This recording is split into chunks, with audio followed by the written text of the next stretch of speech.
morning and welcome back to Reaper Pro Tips with me, your host, Anne. Good disembodied hands, Quinty. Disembodied beard, John.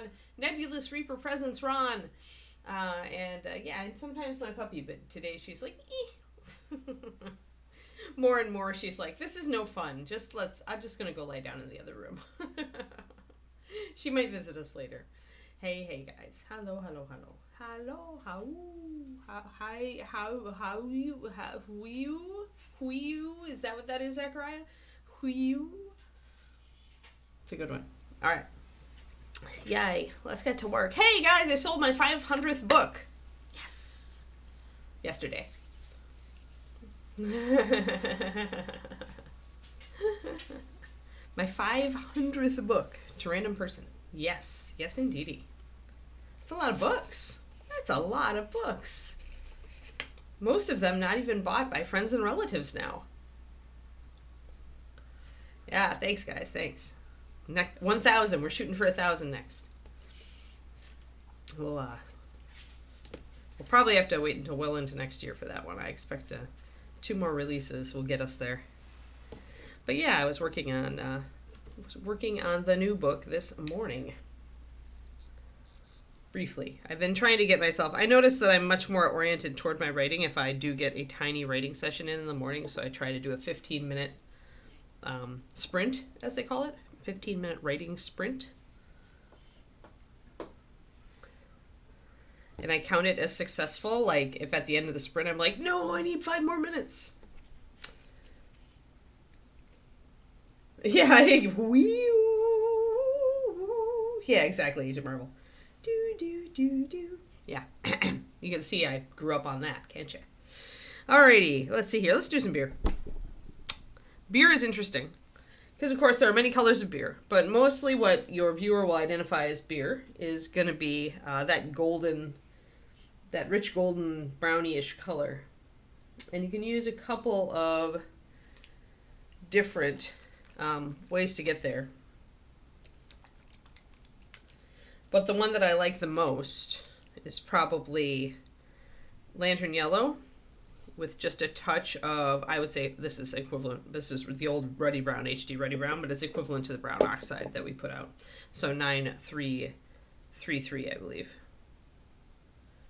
I think. Or maybe it's 9331, because I can never remember if I started with the dark or the light in that one. But it's in that triad, dang it.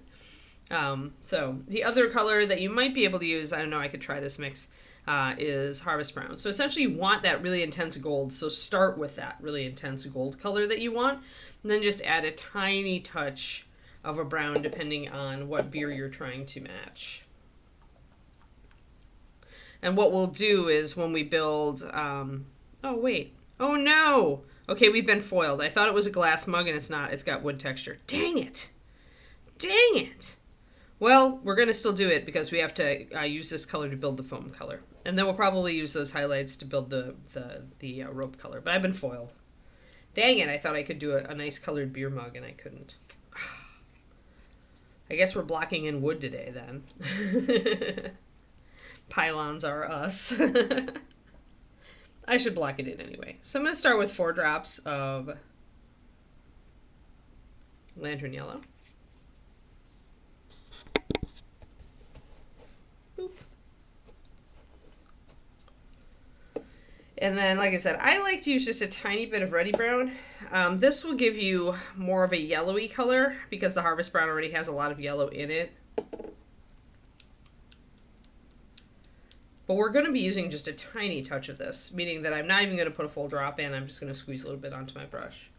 And as with all things, the amount doesn't really matter here, like the precise amount. In fact, you could even put a little blob here on your palette.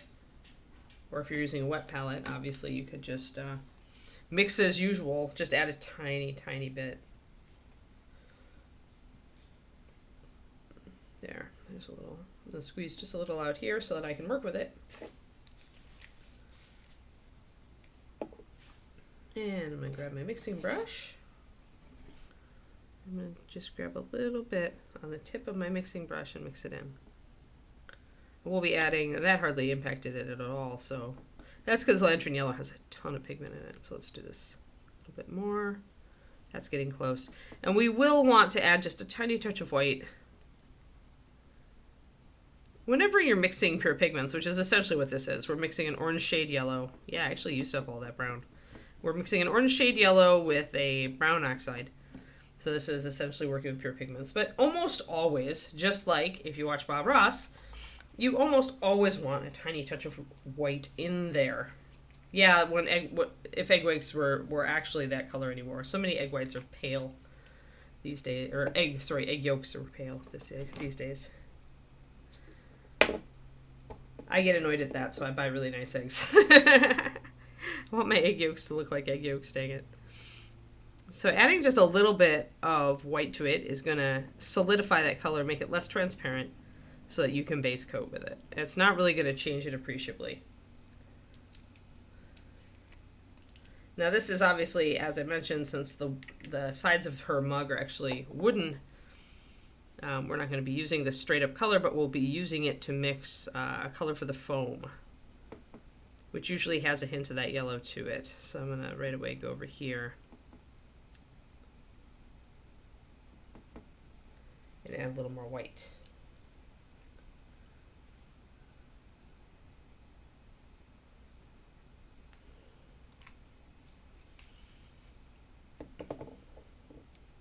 So switching writing projects was definitely the right thing to do.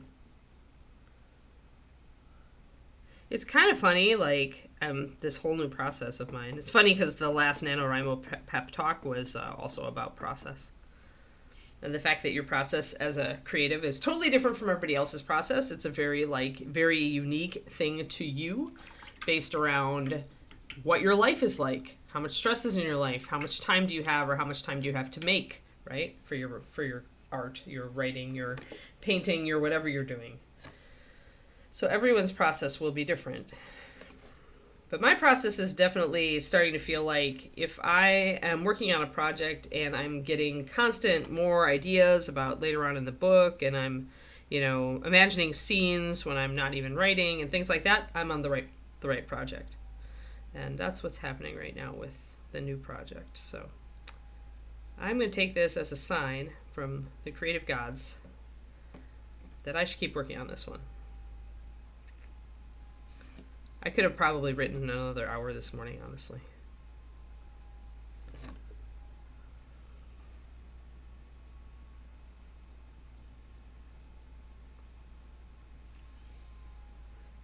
All right, let's get down to where you guys can actually see this. God forbid. God forbid we get in focus. There we go. Push this back up. So that pale yellow is where we start with foam, and then we use that. Remember when we go up to white, because foam is white, or an off-white at any rate. But whenever we go up to white, we want to have enough of a shadow to bring out details, right? So in this case, that shadow is beer colored. And then we'll add white to get it more up to an off-white and use that and leave the yellow only in the shadows, and it will end up looking like beer foam. But you build your beer color first. If you wanted more of an amber, then you'd probably use like harvest brown in addition, and you'd use a little bit more ruddy brown. But these are the colors that I would use to build those beer colors. Until you get into like the really like dark ales. But it's harder to paint those and have people understand that they're beer. Although whenever there's foam and froth, it's a little bit easier, but it's a little harder to nail those colors and make them look right. Because at that point, part of what's cueing you in is to what it is. Isn't the color, it's actually the transparency. And of course, with paint, everything is opaque. We're just like doing kind of a fake effect to indicate transparency. So that's why doing dark ales can be really difficult. Dark beers in general. That's why I typically stick to the lagers or the lighter beers when I'm doing beers.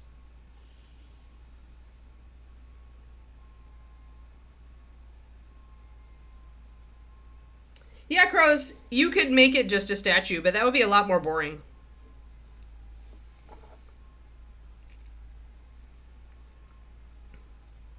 So I decided to paint her as if she's really a mermaid. I decided to paint her as if this is a painting of her. How about that? This is the painting that they have up on the wall in the tavern. More likely it would be a wood statue because it would be what that would be essentially the sign outside of the tavern, right, pros? But yeah, I made the decision to not do that because it would have bored me silly. It would have been totally unexciting. I do reserve the right to like paint things how I think they ought to be painted in my little world. But yes, you totally could paint it as though it were wood.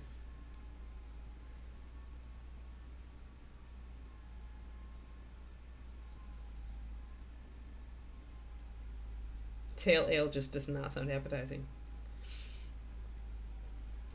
Fishtail ale sounds even worse. Yeah. Well, it's totally, I mean, it's fair that if you paint it wood. But I think if I sat here and painted everything in like wood, although it would look okay, it would look like cool in a way, it would still kind of look boring.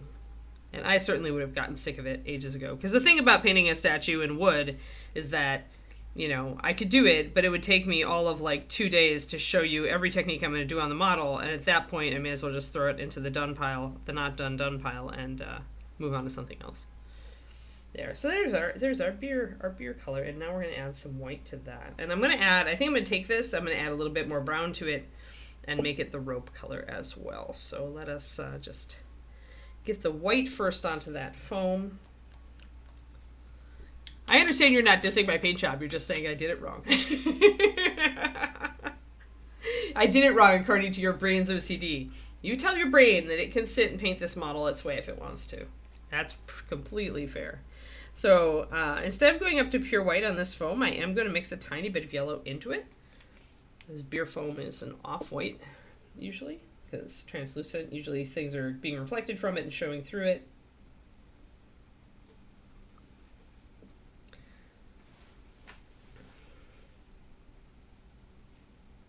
Tiny little bit of yellow into it, just to make it a little bit of a yellow-white. Just like with food coloring, less is more here. And I'm going to leave the paint, I think I'm going to leave the paint full strength, because I need to stipple it on top of these little bubbles. Well, we've already done, like, we spent a lot of time, a long time ago, on painting parts of the wooden figurehead for the ghost ship. I gave up on that project because it was just too much. But you can still find still find VODs of that on our YouTube, I suppose. Okay, so I'm just going to take full strength of this off-white. I'm going to actually try to hit these bubbles. I'm going to leave the yellow as a background, like so. But yeah, if you really want to see me doing a weathered wood painted figurehead where the paint is flaking off and wood grain is showing through underneath it, then you should go and search out that ghost ship figurehead. We have several sessions on it with different colors before it destroyed my sanity, and I'm like, I'm done with this thing.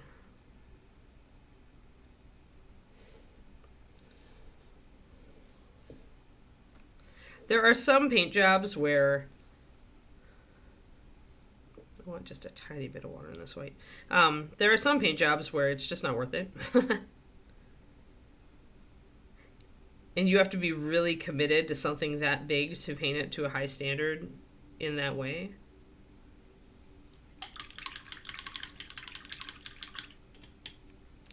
But having done that once and knowing how I really kind of detested it as I got on with it, I wasn't going to do that with this. I would just have opted not to paint this model. And I wanted to paint one of Christine's newer ones. This was the one that I had and I've wanted to paint, so that's why we're doing it this way.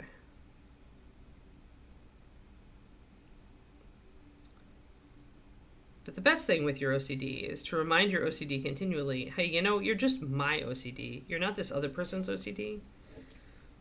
So, like, how they paint it is cool.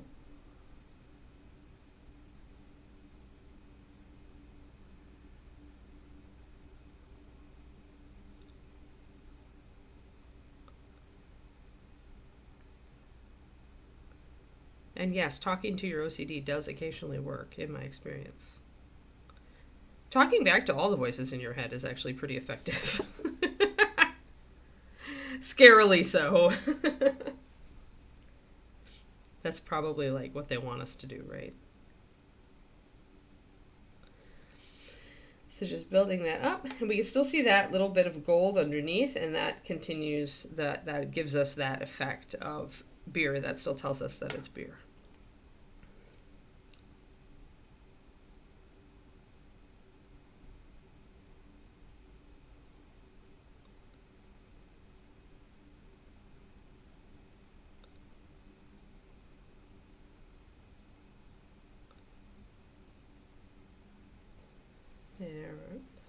There we go.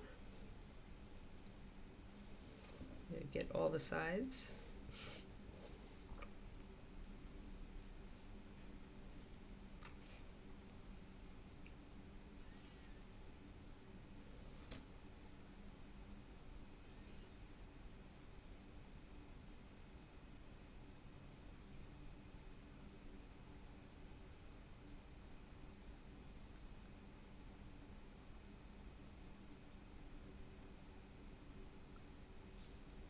So if you're watching this and miniatures are actually a business for you, or they are like, you really like do it to put yourself out there, although it's most effective probably if it's a business for you. I would highly recommend Seth Godin's book, The Practice. I'm getting a lot of really good brain food from that book right now. He touches on a lot of different things, including like fear keeping us from doing the work. I think I mentioned when I first started listening to it, because I took a break from it for a while I was working on other stuff. But I think I mentioned one of the quotes that he mentions, which is that the practice saves us from the poverty of our intentions.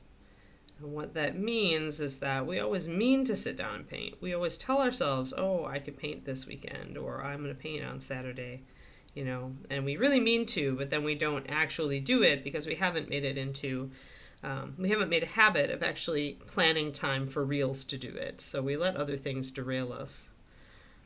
Oh, I think I do have an errant hair in this brush. I'm going to try to get the last bubbles. So we intend to do it, but we haven't actually put like the steps in place that would allow us to do it easily. Essentially, we haven't lowered the bar. We have to lower the bar until it's easy to step over when it's something that we do want to do, but that we always, somehow end up not doing. Usually that means there's too much between us and it.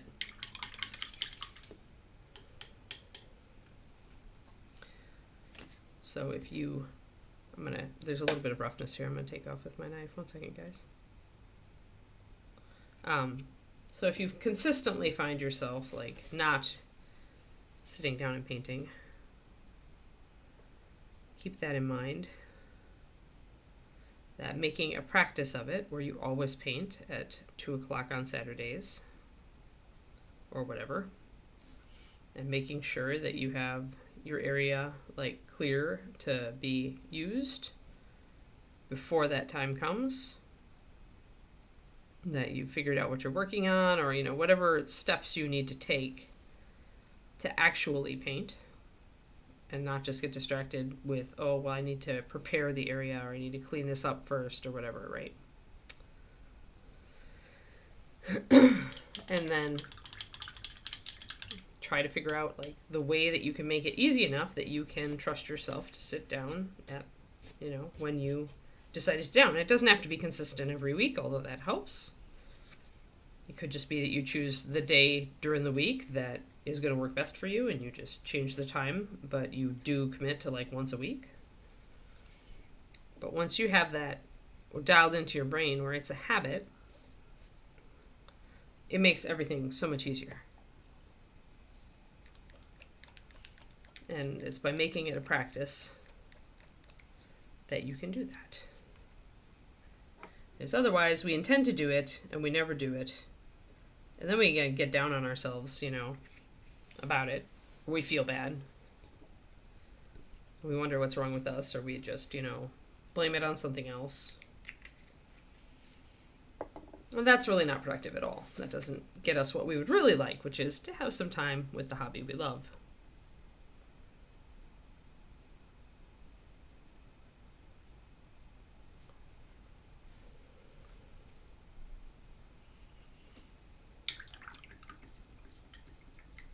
There we go. Hey, Roger. I'm going to do a bit of lining here between the foam and the mug. I thinned my paint a fair bit because this is a really light color that I'm putting it up against, and it'll have gold underneath it, probably brass. And I'm not going to, because this isn't painted yet,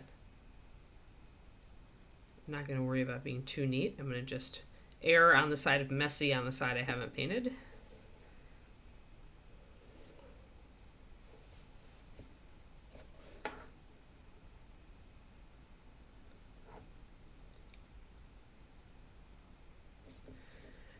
I've been taking this whole practice thing to heart again lately with the book, where I'm like, this just isn't working. I'm not getting enough, writing time during the day, and by the time I tell myself I'll write, I'm too tired to write, and all the rest of it. So I committed. I had been trying to segment my days, where a day was either a Patreon and painting day, or it was a writing day, which is what my brain really prefers, I think. But sometimes we can't give our brain what they most want. So instead, I committed to having a half hour of writing time, absolutely no exceptions, right after lunch. So then I can fit in a half an hour, and I still have the majority of the time for Patreon, which right now is my priority, given that it's the end of the month. And so far, that's been working well for the last couple days. I'm using all of my habit triggers that I built up over time, the ones I've mentioned to you, where putting on my noise blocking headphones is a big cue for me, for my brain to get into the mood to write. And it's interesting, habits are funny things. Once you establish one, once you really nail one in, they don't go away. Those loops stay in your brain. So even though I hadn't used the headphones as a writing focus for a long time, every time I put them on, it works, because it flips my brain right back to that loop. So it's something that if you invest the time to build a habit of doing or putting on something or grabbing something and then immediately doing the thing that you want to do, if you take the time to build that habit, it will serve you for your life. A little bit of effort spent now to establish that habit will pay off for years. Like, in order to derail a habit like that, you actually have to do something actively counterproductive. Like, I would have to put on my headphones and not immediately start doing something creative in the zone. If I did that often enough, if I started using those headphones when I was like exercising or doing whatever, or on airplanes when I wasn't working, that would slowly undermine the habit. But this is where people who exercise in the morning will tell you that, or anytime actually, will tell you that putting on their running shoes is a key habit for them. They put on their shoes, they immediately go running, right? And so it gets to the point that when they put on those shoes, they get in the mood to run, because that's what their brain expects. So essentially, you're training your brain to get in the mood for painting by doing X, whatever X is. I chose headphones just because I also tend to like to block out the world while I'm being creative. When I'm painting, I put music on. When I'm not painting, I don't. So my headphones actually work for both painting and writing. All that's required is creative action. And the only difference is that I'm always listening to music when I'm painting. And it's just using the noise blocking function when I'm not.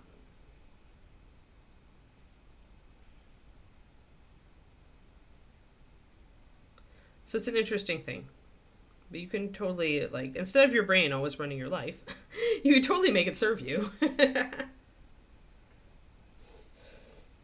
Yeah, I shot my pinning video yesterday, but I have to edit it today and make sure that it's good.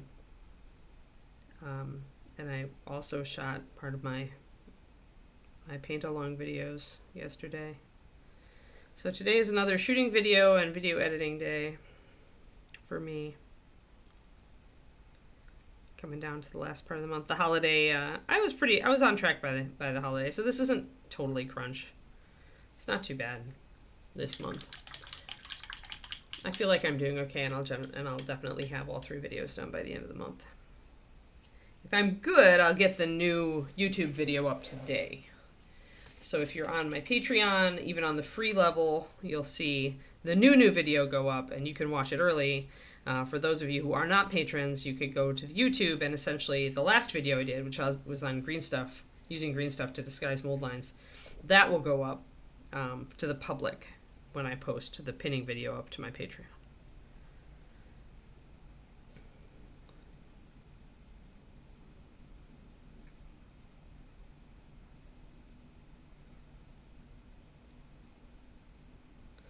Alrighty, so I've still got a lot of gold to do, got wood to do, I've isolated my foam. My foam looks good. It's excellent. It also helps to pull the eye up here. I still feel like I need more highlights on the face. This model, I'm just eternally feeling like I need more facial highlighting. I just don't know what it is. But it's a thing. It's a thing for sure. And the other thing I could do is actually highlight the shells a little bit more, but I think I'm going to hold off. This is the kind of thing where I've got to finish the whole model and then assess, and then I go back in and maybe add some highlights to various places if I feel like they need them. But it's really hard still to assess whether I really need highlights here or not, because there's still stuff we haven't painted. So it's gonna get in the way of all of our ideas. So let's do the rope. And let's actually block in the wood. I'm going to use russet brown plus driftwood here as my base. I like doing these colors together because they create a really soft, kind of faded color that's more grayed out than shield brown, which is my other option for wood that I typically use. So, yes, using your brain to trick your brain is fun. Because your brain is always, like, pulling crap on you, so why shouldn't you trick it back? I mean, come on. All of the foibles that we have to put up with our brains, it deserves to get tricked back. But yeah, especially for creative stuff, like,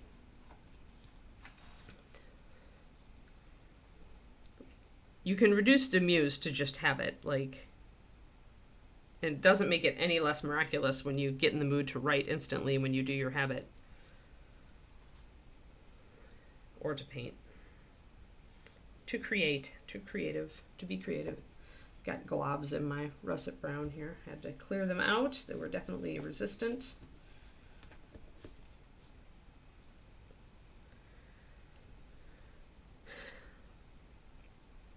But, in that book, in the practice book, Seth Godin, the reason I say it's more if you make miniatures part of your business, because he talks a lot about shipping the work, but shipping the work, quote unquote, can also just mean showing your work to people, sharing your work with people, which is totally valid if you are even not in a business thing for your miniatures. For him, it's like art is meant to be shared. Like you create it. And if you keep it to yourself, you keep it to yourself, like, then it's serving, like, a purpose for you. Maybe it's helping you, maybe it's just giving you mental health, good mental health to, like, be creative, which is valid. But there's a part of being creative that is, part of it is sharing what is you. This is you, this is what you've done. And sharing that with one person or 100 person or 100,000 people is valuable, right? Like, those people could see your thing and get inspired to do it themselves. They could just really appreciate it. It could brighten their day. They could actually, be really interested in how you did it. That other people can get something from you sharing your work. So his point is that part of being creative is being generous. Like, a true creative is a generous person. And that generosity comes with putting your work out there for others to enjoy, no matter what level you're at, no matter where you are. And when I first started listening to this book, I was like, well, but then I started thinking about it more like less like business and more like, like just sharing essentially. And it's true, right? Like, I love to see other people's work when they share it. I love to see you guys post your stuff on my Patreon Discord. You might think it's crap, but I still enjoy looking at it because it's cool. I can see progress from project to project, and that makes me just want to give you claps and things. And I love to see people enjoying the hobby. Like, I get something out of that. That's otherwise I wouldn't teach.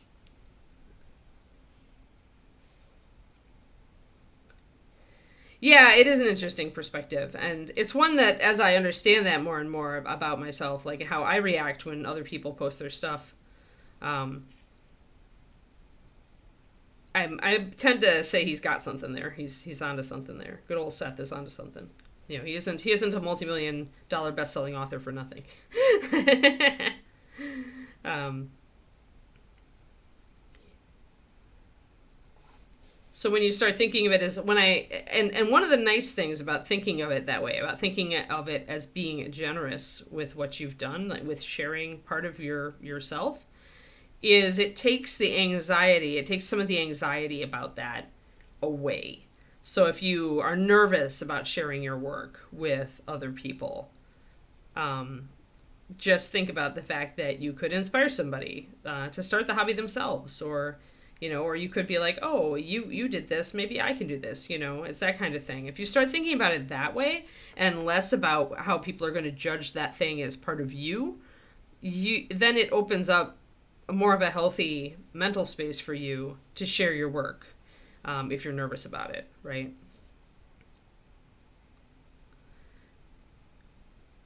And with the writing, it definitely helps, right? Because even when I inevitably will get some bad reviews, it's like, that's okay. My work isn't for everybody, but the majority of people I'm sharing it with, it seems to resonate with. So,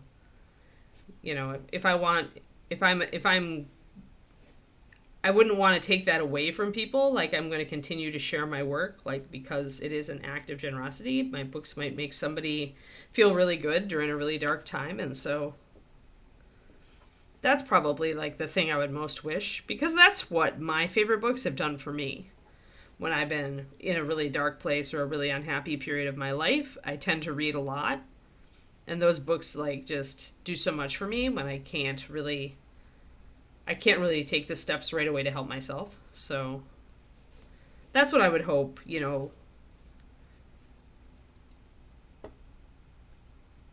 that my creative work would do for others. That's why I would share it. It's like paybacks to all those authors who got me through like college and crazy years after it.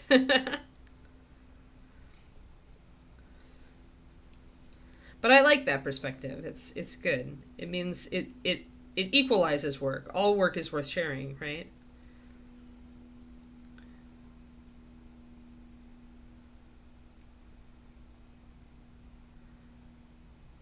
And some of the greatest artists and musicians and creatives out there have been afraid of sharing their work. And if they had never gotten over that fear, we wouldn't have some of the best stuff that we've got. So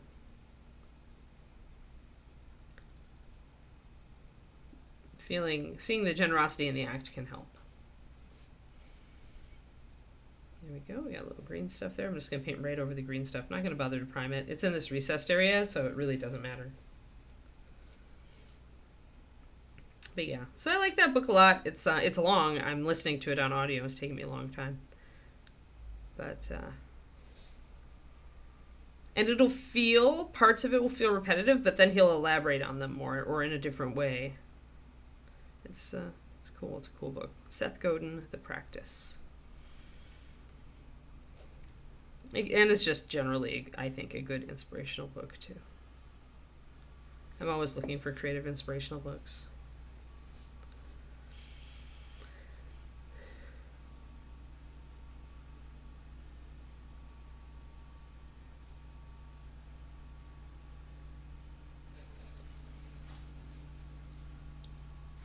Alrighty, so let's see if this is...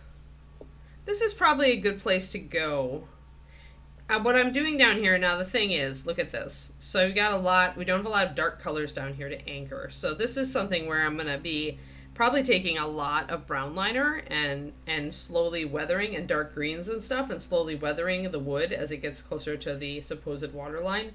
And around where the ropes are wrapping around it. Because right now, we've got a big dark thing up top. We don't have any, we have some shadows here, but that's the most solid dark thing we've got down here. And I'm feeling like this part is all kind of the same value. I would have some lights, and we have a tiny bit of more darks, but then it's very close in value. And I don't find that very enjoyable. I think most of us are looking for contrast. So just on this base coat, I can see that I've got some darkening work to do. I also can see some parts that I didn't paint my shadows in adequately, so I'm going to fix that.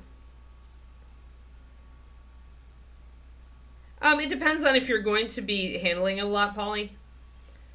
If the green stuff is in an area that will receive a lot of people touching it when they pick up the model or whatever, then yeah, I would prime it.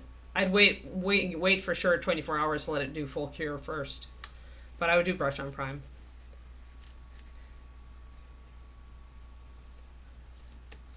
But when it's like not going to get a lot of handling, or it's in a recessed area like that that's going to get zero handling, then no. Like this guy, little Kraken guy here, he'll get primed. Because the water, you know, I might pick him up like this, and I might touch that tentacle.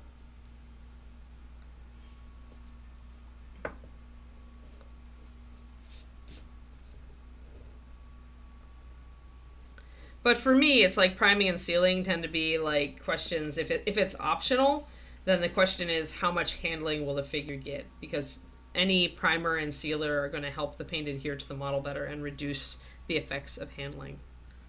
Sealer's better, but primer also affects how well your paint handles. Alright, I am going to mix up, I'm going to darken down my brown liner a little bit here.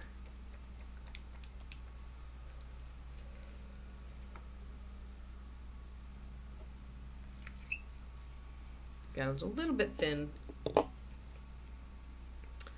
So Katie got back to me at Reaper. Katie's still in charge of that kind of thing, and she's like, helped me troubleshoot what the problem was.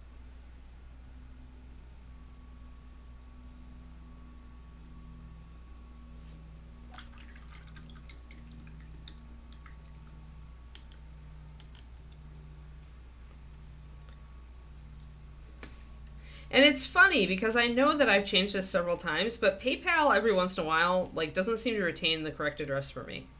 I'm not sure what the heck is going on because I know I've changed it. I use PayPal a lot when I'm ordering stuff online. Little things, and for some reason it keeps wanting to go back to an earlier address.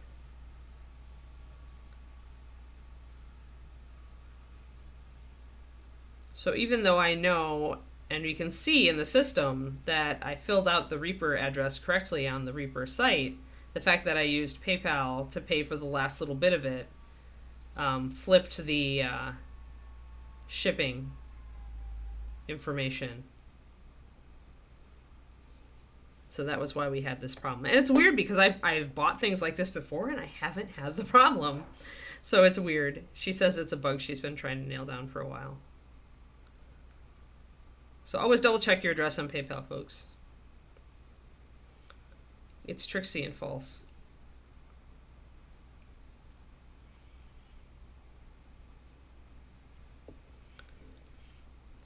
And I deleted the old address for permanent on my my old PayPal now, so it cannot do that anymore, hypothetically.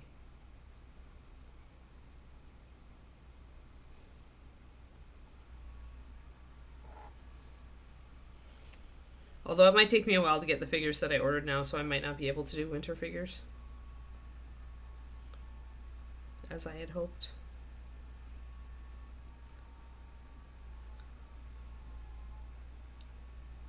Because they do the return like kind of problems in batches, so it may take them a while to do the next batch.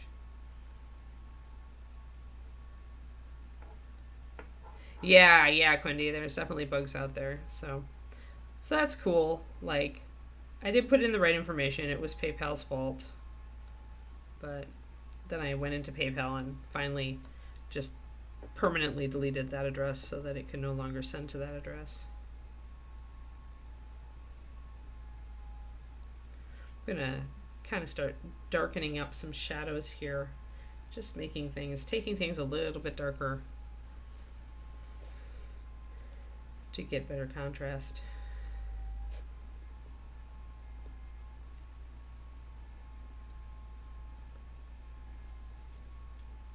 And I'll do it with wet blending in general until I get to the point where I want to. When I'm bringing out texture, I tend to like to do it with highlights, not shadows. So although I may do a couple of nods to the texture, like doing sort of stuff like this, in general, I'm going to rely on highlights to bring out the texture. So I'm not going to lean strongly on shadows for that. If there's a really big, deep groove like there, sure. But most of these are not that deep.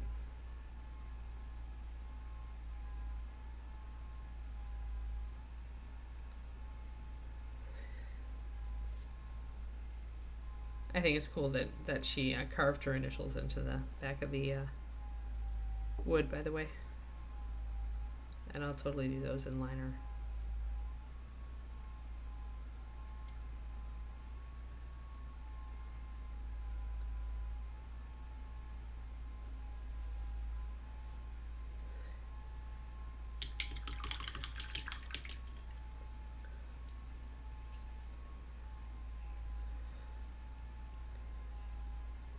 I don't have a PayPal credit line. I only ever use money when I've got it in my account.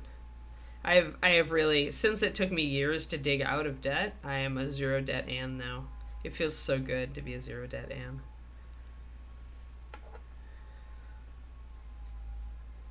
I would never go back.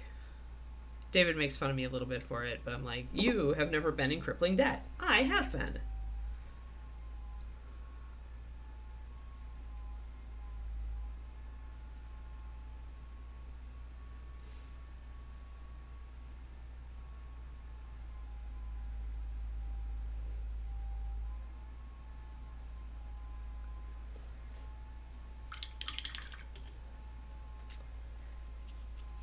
Hey, Shotgun Derek. It's I mean it's a good Kolinsky sable. This one is a Series 7. It's almost rubbed off, but it's a Winsor & Newton Series 7. You can see the little series word there. Finest sables, Kolinsky sable.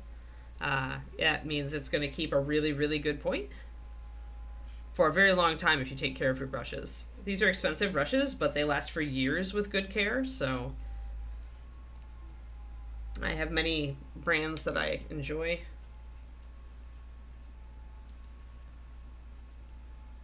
Like this is my other, this one is even longer and skinnier.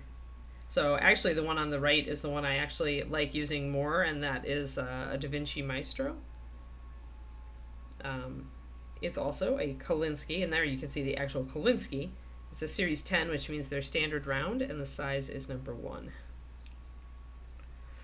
But yeah, Winsor & Newton, Da Vinci, Raphael, those are the brush. Oh, here's a fresh new Winsor & Newton. Winsor & Newton Series 7.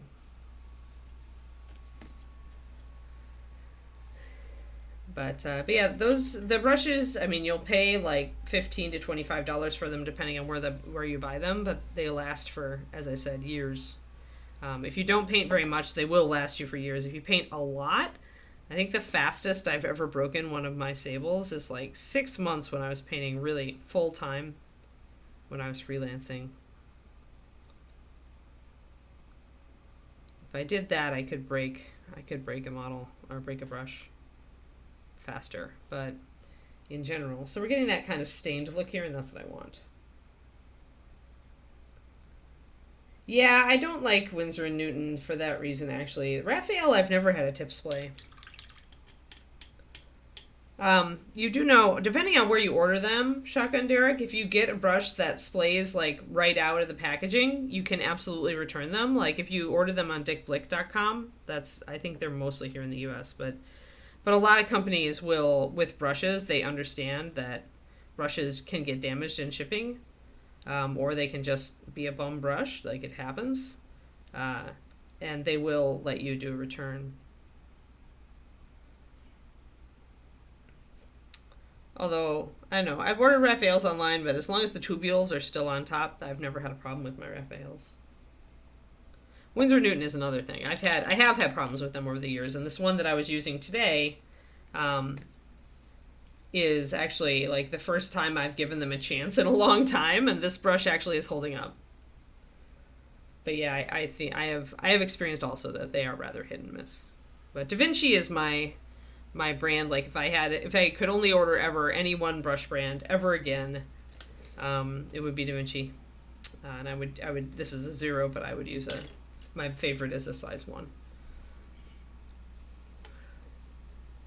I've had very few problems with them.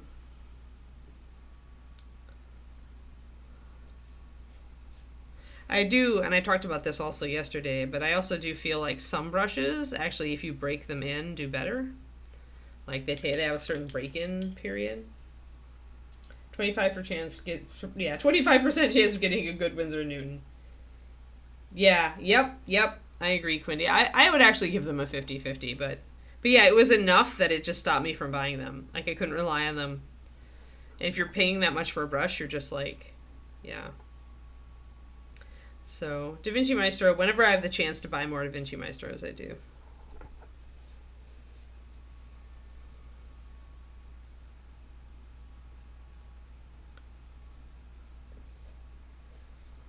Alright, so just doing a little bit of lining here around the rope, since I'm going to be bringing this color in to darken up that color. And then I think, actually, I'm going to take a break, and while my yellow is still okay, I'm going to do this rope. So we're going to change our yellow color from the more intense golden yellow that we had when we were doing the beer foam, and we're going to make it more brown. So we're going to grab our ruddy brown again, which is also oxide brown oxide. And this time I am going to put quite a bit in there, like almost a full drop, like that. But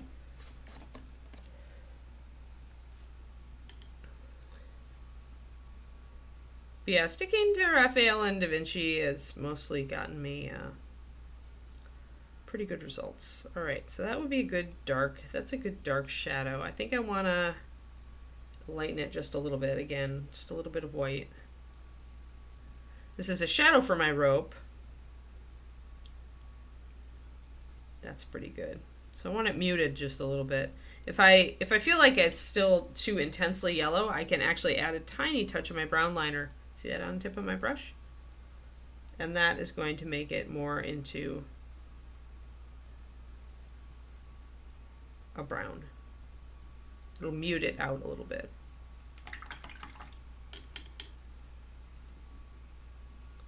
And another great color to use to paint rope with, by the way, is the blonde hair triad. It tends to be that same kind of tawny pale color. All right, let us get to, let me grab my blonde hair just to see. So blonde hair is going to be a lot more muted out. It's not going to have that intense yellow. But I can mix it into that yellow to get something kind of in between. My yellow was kind of drying up anyway, so I'll just put a tiny bit more.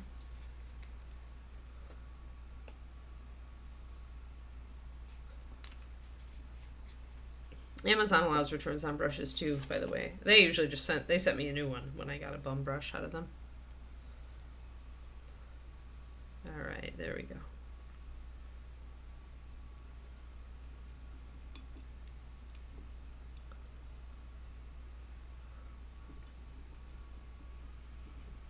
Now I'm going to mix these back and forth, get something that's useful with rope.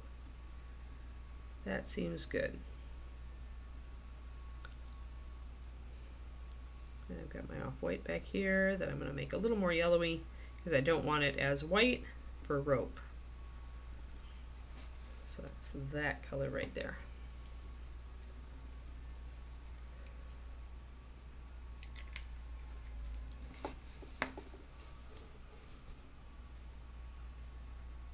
There we are. Yeah, I was just thinking I need to order a few more Da Vinci's. I am running low. I have a couple untouched ones here in the drawer, but I'm feeling insecure. Usually I used to have like over half a dozen back, just in case. Alrighty, let's grab my... I've been using my Winsor & Newton series miniature to do some base coating lately. Although, I do have a giant brush, so maybe I'll use giant brush.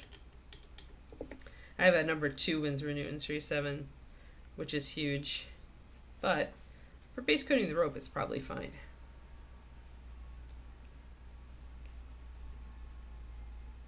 Yeah, it's a good base rope color.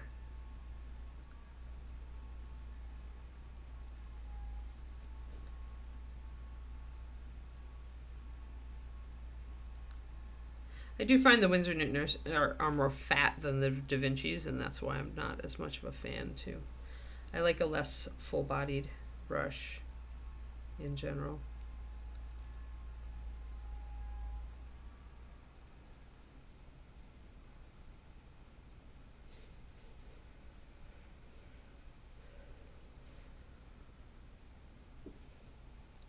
Well, we'll certainly get a lot of the remaining gray blocked in. This is also a pretty good color to start the gold with, so I may do that as well.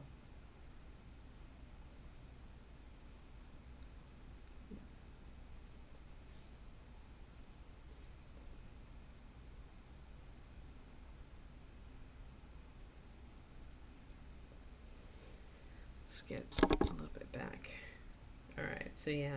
Puts a lot of warmer down low, so I'll have to watch that again.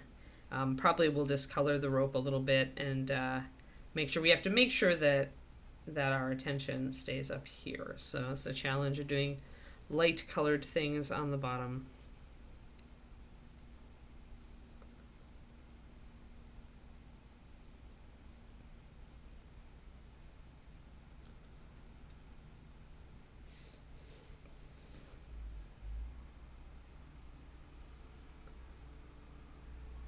Tonight is back to CrossFit for me.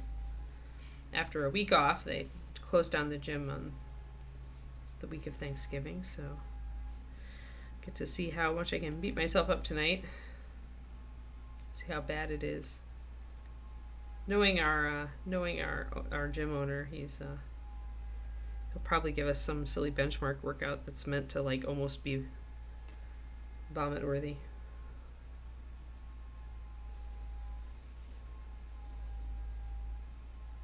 Hey there, Twisted Oma. Glad you got back. Hope everything went okay.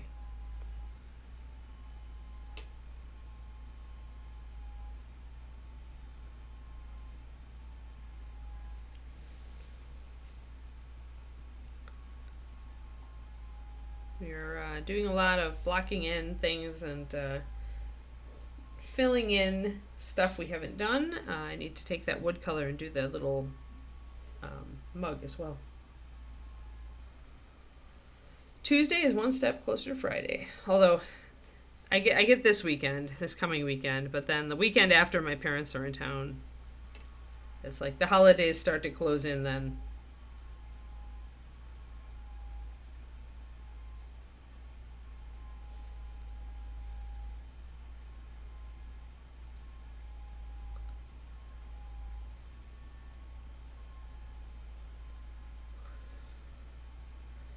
There we go. I've already started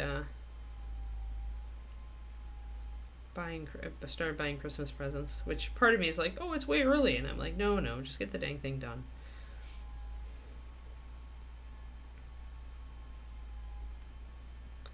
There we are. So now that is, notice how it looks much more vibrant yellow when it's wet, but once it dries, it's more muted. So that's actually good. That'll help balance out the model. I am going to use this color as a base for my my gold, so that's our brassy color. That's going to be the top and bottom of the mug, and then the jewelry up front.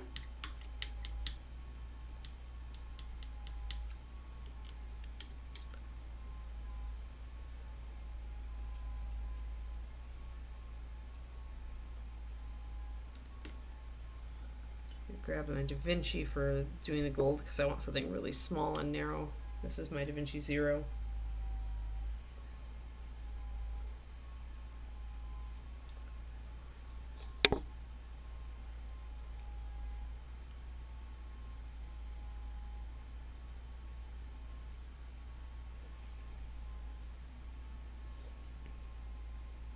And for now I'm going to do this this part gold, this round part. It could be a jewel as well, but I haven't decided yet.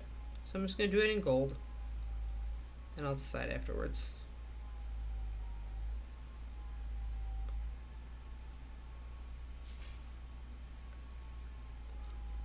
And this is where it's nice that we went so pink with the skin, because it'll really make this gold stand out.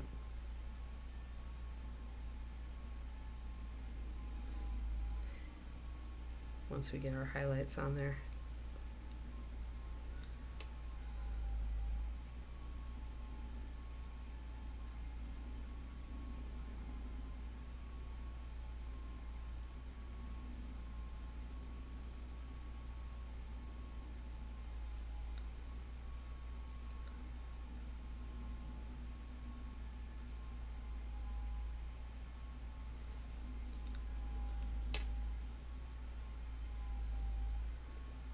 Everybody's busy today, I can tell. Not a lot of chat.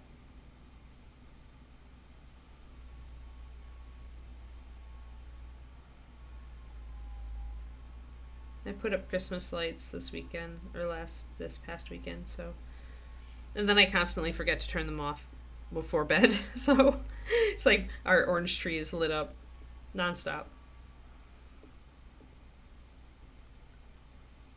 And I'm going to make the handle metal as well.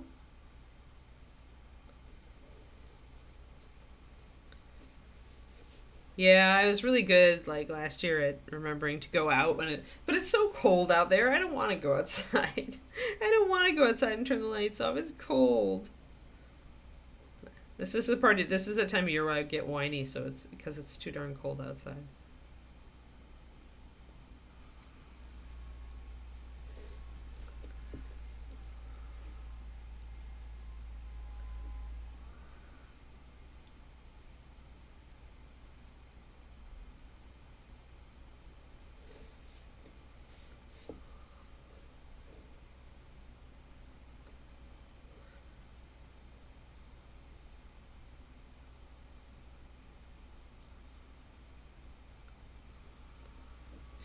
Kind of thinking about doing something potentially terrible.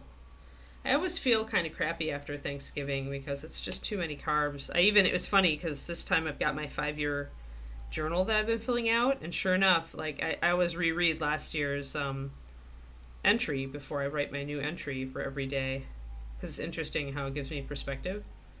And sure enough, I was just like remarking last year this time about how crappy I felt after Thanksgiving because of all the carbs. So I'm kind of thinking I'm going to stop making stuffing, which is, for me, like, that's crazy because I love stuffing. I love it, I love it, I love it. But I might just stop making it and just start making mashed potatoes instead as the carb, because I don't like mashed potatoes that much. Or just do a baked potato, which would be even better. Less carbs. Do it that way so that I don't have to feel like this. Oh, cool. Nice, Agent Marvel. Nice. Yay, tree. You're organizing folders. Yeah, Chris. Yeah, we have timers for our string lights around the roof eaves, but the problem with those is that they have an auto function that's blinky, and I hate the blinky lights. So I still have to go out and press the settings until it gets to just being on. I wish the default was not blinking. It's really annoying. Wish the default was just that the lights were on. But for some reason, the string lights we bought for the eaves of our house were default blinky. Really, really annoying. There we go. So yeah, so we have 2 separate, technically 3, but I haven't done the hedges this year. I don't know if I'm going to. I might just leave the orange tree.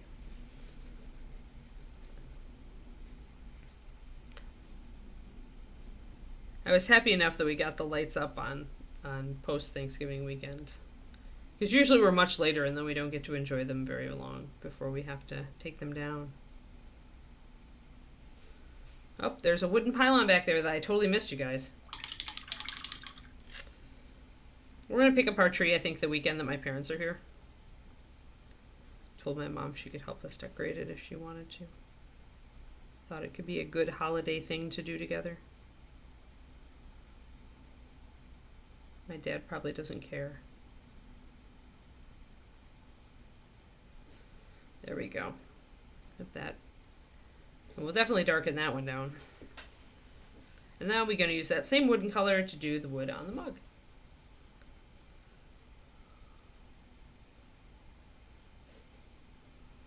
We're gonna, yes, we're gonna go get our tree, not this coming weekend, but the weekend after, I think.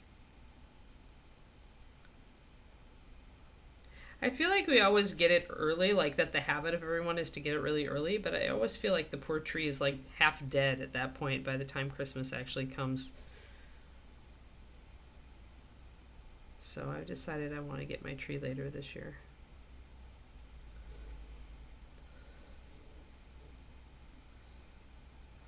Yep, Kundi. I feel that. When I was living alone, that was totally the case.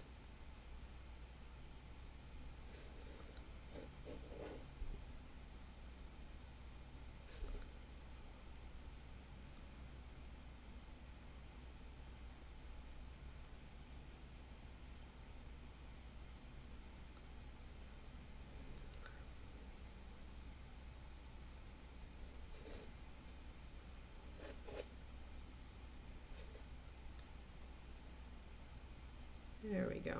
All right. I think we have everything covered. I think it's all... I'm crooked again. I'm always so crooked.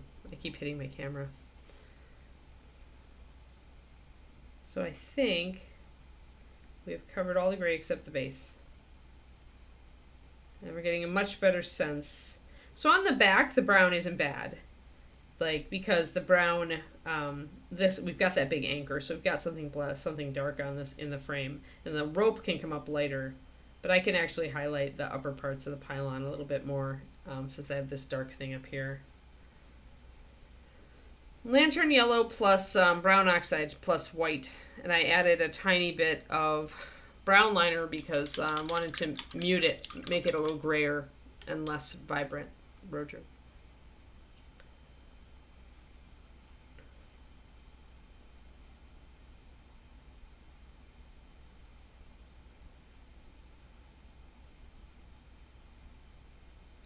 Yeah, cats can make it an issue, this is sure. This is for sure.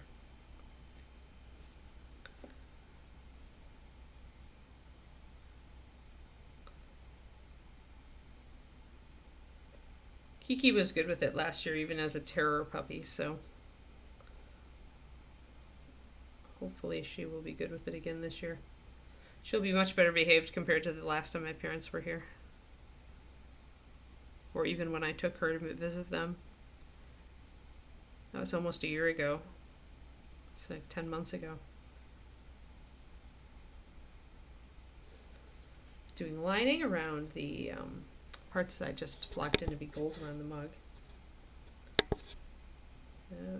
Yeah, there. Sweet spot.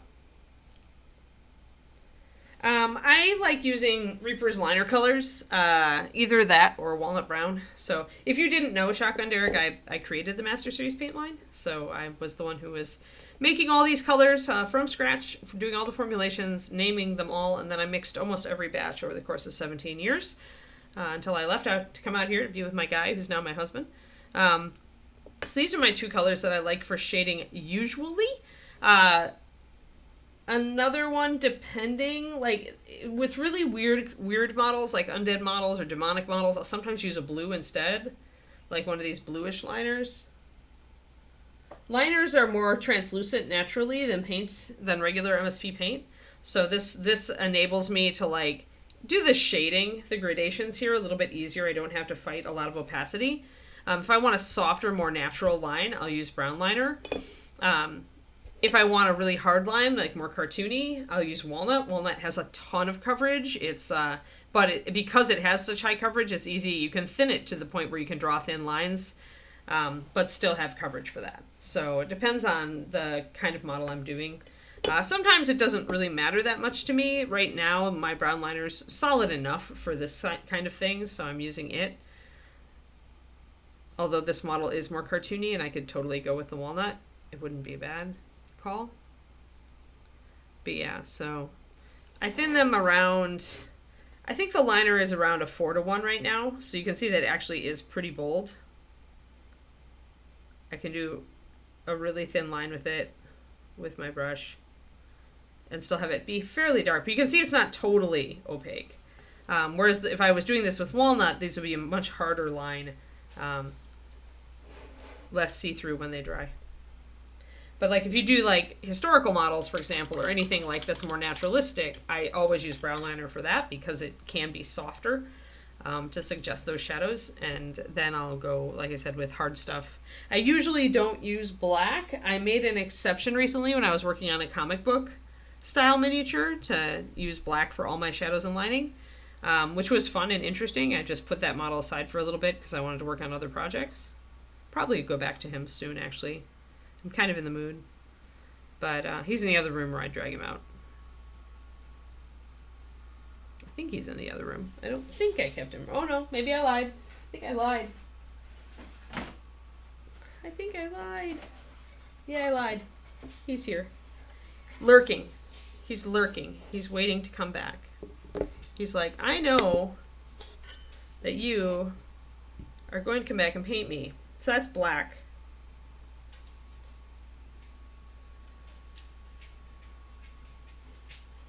Yeah, the liners do, because you want to have that versatility. Like for me, I'm less about reaching for the paint that's already where I want it to be and more about having a paint that I can adjust to exactly where I want it to be. So the liners are naturally more translucent, but that means you just have to add just a tiny bit of water to them and then you can tune it, right? You can tune it to be just more of a natural shadow if you thin it a lot, or you can, hi Kiki. Sorry, doglet. Doglet visitation, right? Doglet visitation is here. All right, Keeks, you want to say hi? Come here. Bubba, come on. Come on, Bubba. Up, Bubba. There's my girl. Sorry, visitation from Giant Puppy is necessary. But yeah, so I usually thin the liner about 4:1, 4 drops of liner to 1 drop of water. If you use a wet palette, it'll just naturally tend to be that when you put it onto the palette. If you add more water, you can get a much softer line, or you can use it for glazing like I do here with the wood. Right, Kiki? Yeah, Kiki's like, why are you not talking about me? I'm here. Don't talk about painting. Yeah, right. Talk about petting. We talk about pettins instead. Is that it, Giant Puppy? Hi, Giant Puppy. How are you doing? How are you doing, huh? Doing okay? Yes? Okay, all right. All right, baby girl. Yeah, she got her paws up on me. Oh, you're silly. Oh, you're so silly. Oh, my God. Dog, attack of the dog. Now she's nibbling the Fitbit. Okay, when the Fitbit gets nibbled, the papa has to go off. Yeah, no nibbles. No Fitbit nibbles. She heard me say that I wanted to replace it with a Garmin, and so now you're trying to make it go faster, huh? Yeah, it's a good girl. It's a good girl. All right, Papa, work. Yep, just give me another 15, 20 minutes. Yeah, you're a good girl. Such a good girl. Scruffle. So many scruffles. Good girl. All right, Keeks. All right, so yeah, Orky here is done in comic books, so he's got some actual cross-hatching and things like that. Fun stuff, right? Fun stuff. But that's like the only time. I never use black otherwise. Because I tend to like a more naturalistic model in general. Even when I'm working on 28 mil, and very cartoony ones, I tend to go with more of a natural line, softer line. And when I do have a harder line, I tend to glaze over it and blend it in. Yes, the Kiki sightings. Thanks, Derek. Yeah, like I hadn't done comic book for a while, but I've been itching to do it for over a year, and so I finally started that orc. I think earlier this year, right, guys? I think I was doing it on my personal stream for a while.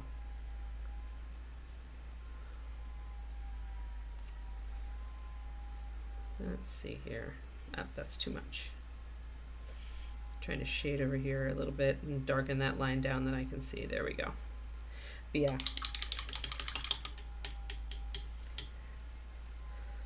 But yeah, so I do stuff like that that's more like experimental and non-Reaper on my personal stream, which is on Saturdays on my own Twitch, twitch.tv/paintingbig.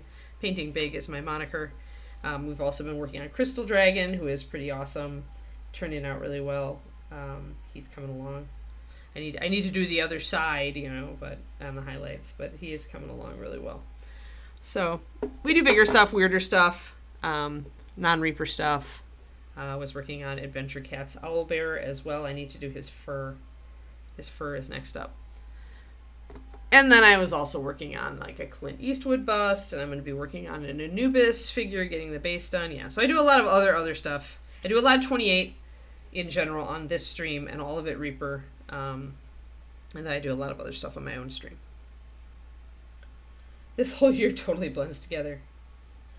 Agree.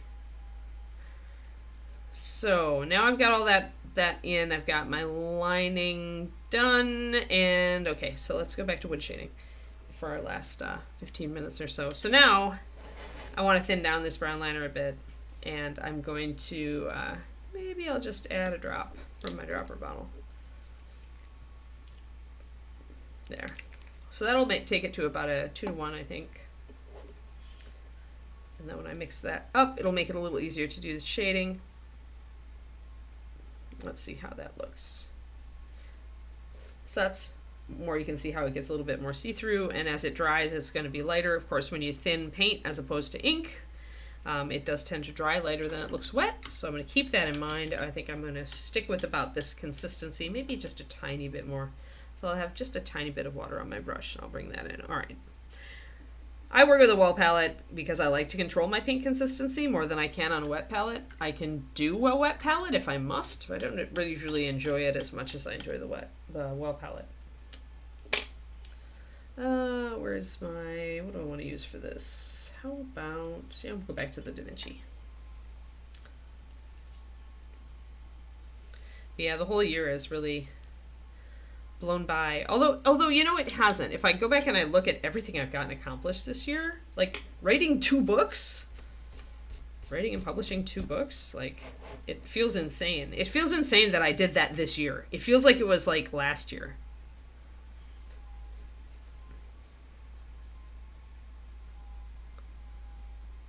All right, so that may be a little bit, and again, I can do a bit of wet blending with my original wood color. And that creates a mixture on my brush that I can use. And I want to keep it a little bit messed up, like a little bit messy at this point. Let's get closer because I'm out of focus again. So that's where Christine signed it. Let's see here. I could just do a mixture of these 2 paints, but I kind of like to do it on the fly. Novella. I still don't know how long this is going to be. It's going to be, it's like Gandalf. It's going to be as long as it needs to be. A wizard is never late. A book is never too long. Too short. Too anything.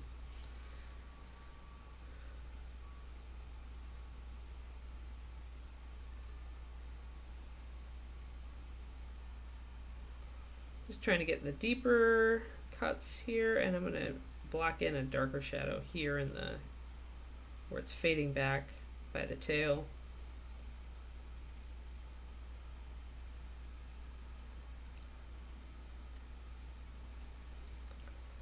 So we're slowly darkening that down and making it look more natural. I also want to use some greens in this because algae growing on pylons is a thing.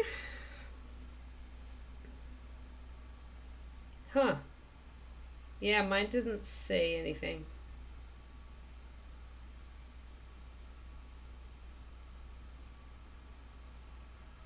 Ah.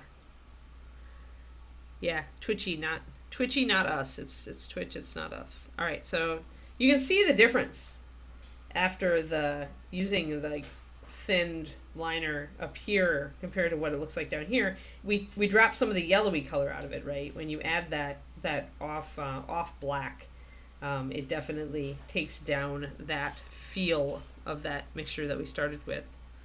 So I want to probably thin this a little bit more and do kind of almost a wash down here. So I'll do what is pretty much a wash. I'm going to come back. I don't know if I broke the paint, so it actually has to be kind of a glaze.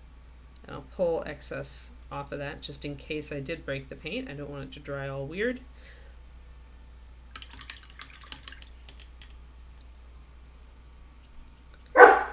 Hey, Bork, no. It's not time yet. You have to give me another 10 minutes.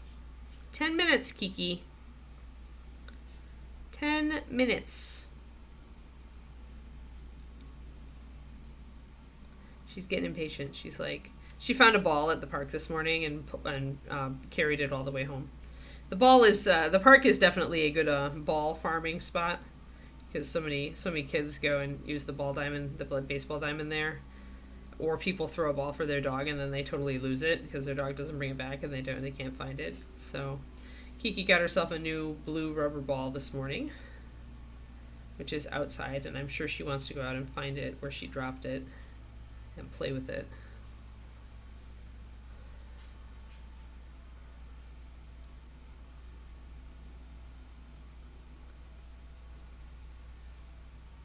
Feeling like today's going to be a good writing day, and hopefully a good videoing day.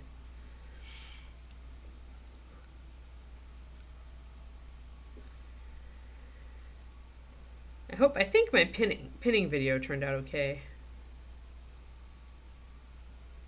I used a dark sword model for it so that I could do it on a metal model. Hey, Keeks. Yeah, we're almost there, Keeks. We're almost there, Kiki. Did you find a piece of cardboard to chew on? Yeah. When I unpacked my weights, there were those little cardboard corners for my my box, and she loves those. She loves to chew them up. Then we have little shreds of cardboard around the house. So I'm taking some of my original color and just coming in and hitting my details a little bit. I'm going to kind of go back and forth. I think I want my green, though. I think I'm going to do it. So I want a darker green. Probably, in the old days, I would use swamp green, which has been canceled. But if you have it, it really is the best color for this. It's a really dark olivey green. But if you don't have that, you can use ancient oak. Or I tend to want to use something a little more yellow, though, with this sort of thing. So hold on. Let me see what I got. Jungle moss. That'll be my new go-to. They will find them. And they will love them.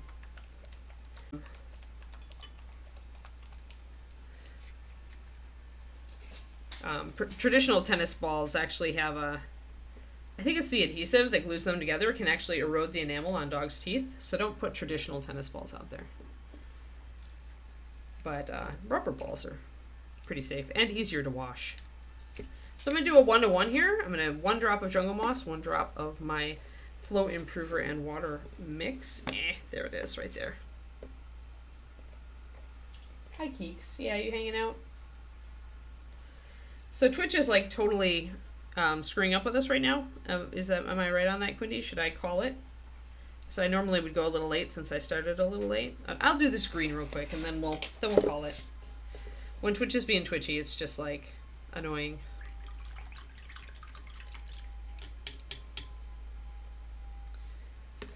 At least we fixed all the issues that were me. Everything that was my fault is now fixed. All right, so with this green, I'm going to be pretty liberal about it. It's really, really thin. See it? Very thin and watery. It's very much a glaze, 1-to-1. And I'm going to start painting that where I've already painted my dark brown. To disguise like the line, do a brush stroke as if you were doing the wood grain, and you will disguise the fact that you aren't truly blending it, but bringing that green hue there, which I like. I like to do this on wood and stone. It gives you the impression that there was micro greenery growing here, in this case algae, in the case of rocks, lichens, and sometimes algae if it's very wet. But it gives it an organic feel to the brown to bring in some other colors that would be found in nature. Nothing is just a uniform color in nature. There's always variance. So now we've got that. Hey, enough. Settle down. They're doing construction over one street over, so I think she hears it. Yep, that was a louder bork. Sorry, guys. So you can see how that is just creating a natural darkening of the wood and making it look more natural, which I like. I'm going to do this actually down here on the bottom as well. Just going to paint it right over the top, just like we did the brown. And I'm going to pull any excess off with my brush.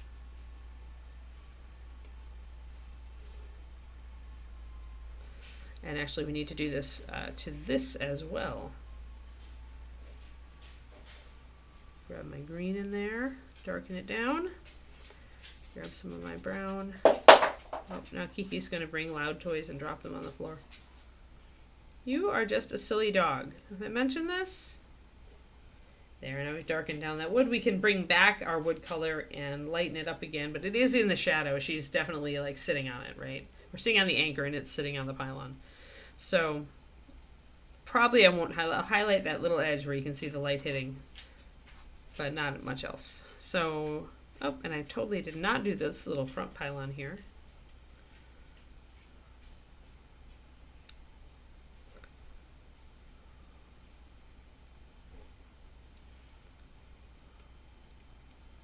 I have some extra water pooling there. Kiki's saying, I want my walk. More like it, Twistedoma. Kiki is not above giving false alarms for when she's like, hey, it's the end. It's the end of your stream. You should stop. You should take me for a walk. And the thing is, she doesn't even want the walk so much as she wants the treats. It's funny. She's really good at going to bed now because she really wants the treats. We used to play a treat game where we kind of were moving, we had the treat in our hand and we made her chase it on the bed, and she loved it when she was a puppy. Now she'll just go straight to her crate. She's like, I don't want to play the game. I want the treat. She's like, let's just cut to the quick here. Let's not mess around. I'm here for these treats. She's such a treat dog. Alrighty, looking better.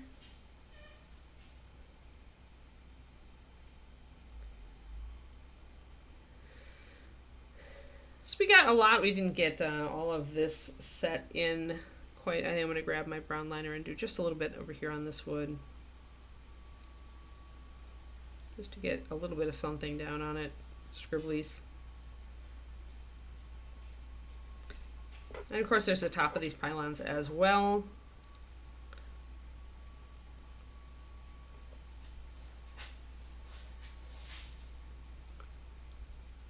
Which I think I'm going to do a little thinner.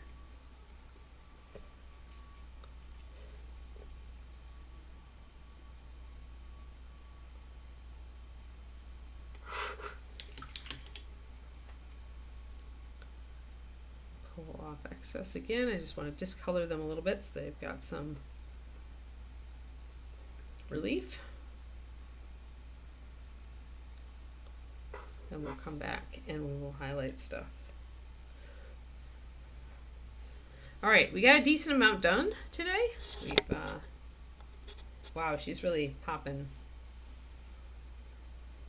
So yeah, we got at least the wood kind of discolored. I didn't get anything done on other than a base coat on the ropes, so we'll have to figure. But I'm probably just gonna, except for like the spaces between the ropes, I probably will bring a brown in, but otherwise it's all gonna be created with highlighting, I think, on the rope. as far as the texture. And we still need to do our words on Drunken Mermaid. If I would have thought about it, I could have done that with brown liner, but not this time. So we are, nonetheless, we're making progress. We're getting closer to done on our lovely mermaid. Tomorrow we are back to Vampire Barbarian, my most annoying model right now, probably. I like him a lot. I just like he's taking a while. So, and there's still things I need to figure out on him that I have to ask myself what I'm going to be doing. But we did the bone last time. We might do the axe this time, or I might do some of the brown leather highlighting here. Do a little bit of texture there.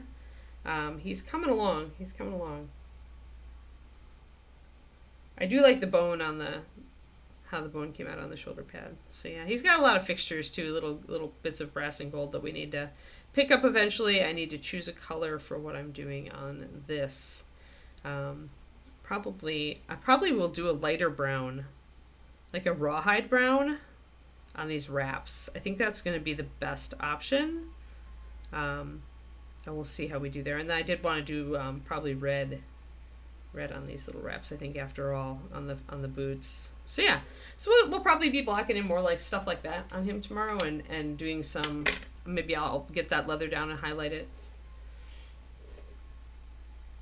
Yeah, he's a cool model. He's just a challenge because of the colors I chose, the palette I chose. Like, I'm having to like really kind of figure out where I'm going with it. So glad it's inspirational. All right. Oh, I need to stretch.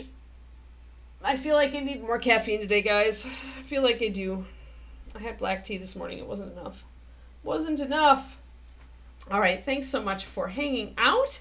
We're going to cap the stream here before Twitch gets even twitchier. And do come back tomorrow for Mr. Barbarian. It was nice to see some new faces in the chat. Welcome. Welcome. And yeah, I'll see you guys later. Quindy, thanks for herding the cats. As always. Bye, everybody.